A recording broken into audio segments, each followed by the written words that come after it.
I'm Emily Hagstrom, and I'm here with Karl Fennessey, the Director of Climate Change and Sustainable Development for ConocoPhillips. Thank you for joining us today. I wanted to talk to you a little bit more about water. That was the session that you were in earlier. What is being done to reduce the amount of water used during the hydraulic fracturing process?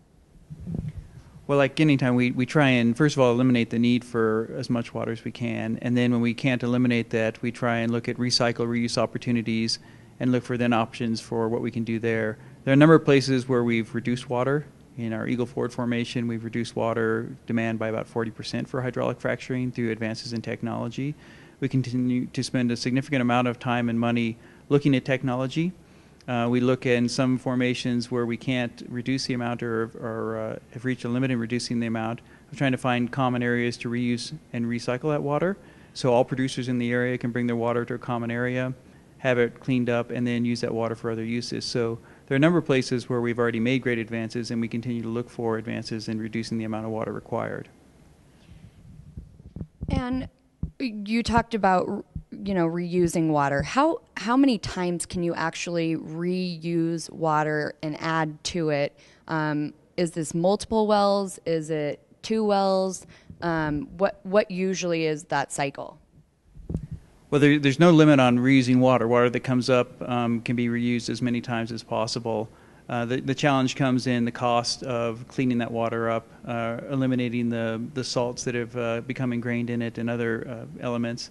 And how much does it cost to eliminate those? So as long as you can pay for those or economically do that, you can reuse that water. When you can no longer reuse that water, then we dispose of it in a safe and environmentally sound way. And can you talk a little bit about what is being done or the technology that's being created around treatment and disposal?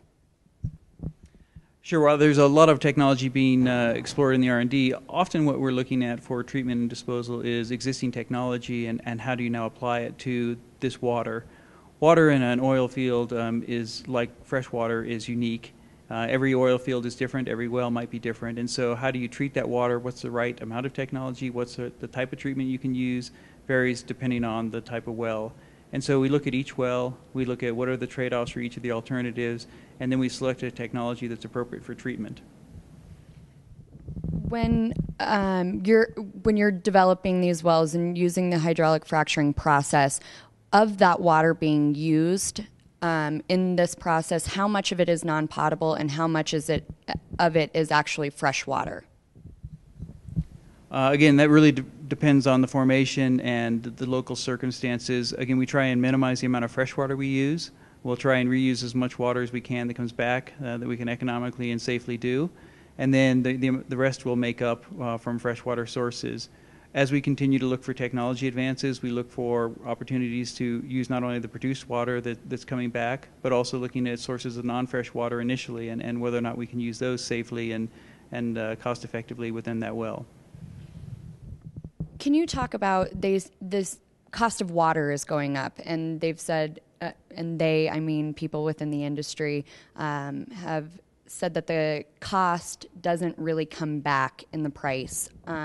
Why is that? Why can't you recover the cost of water that you're using?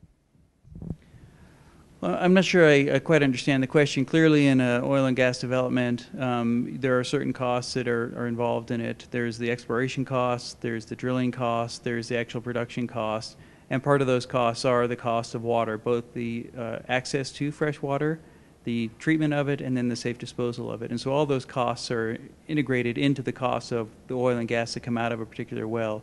And through the price of that product, the cost of producing it is recovered.